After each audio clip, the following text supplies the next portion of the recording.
बिल्कुल जी, इस वक्त मैं मौजूद हूँ आज़रबाईजान के दारुल हुकूमत बाकू में और ये मकाम है यादगार शोहदा का मकाम। यहाँ पर कब्रें हैं और जब आप उन्हें क्रॉस करते हैं तो ये मकाम बहुत खूबसूरत है। मैं आपको पलक झपकते में दिखा सकती हूँ पूरा बाकू। यहाँ से पूरे बाकू की सैर की जा सकती है। यहाँ के रहायशी कहते हैं कि 6 घंटे में आप पूरा बाकू देख सकते हैं, लेकिन अगर आप यादगार शोहदा पर आते हैं तो आपकी आंख एक सेकंड में आपको पूरा बाकू दिखा सकती है।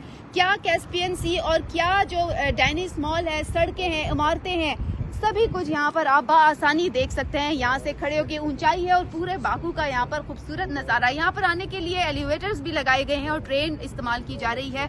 लोग आते हैं, ये तफरीही मकाम भी है, तस्वीरें बनाई जाती है और इसके साथ साथ घूमने फिरने के साथ साथ जो शोहदा की कब्रें हैं वहाँ पर भी लोग हाजिरी देते हैं और साथ ही फ्लेम टावर भी है। तो इस जगह को बहुत ही ज्यादा जो है वो पसंद किया जाता है। यहाँ के रहायशी भी पसंद करते हैं और दीगर ममालिक से जो टूरिस्ट आते हैं वो भी इस जगह को खासा पसंद करते हैं। तो बाकू जो है वो वाकई में बहुत खूबसूरत है और यहाँ पर आने वालों के लिए बहुत कुछ है। अगर वो बाकू में आते हैं तो उनके लिए बाकू जो है वो काफी तफरीही की चीजें जो है वो फराहम करता है।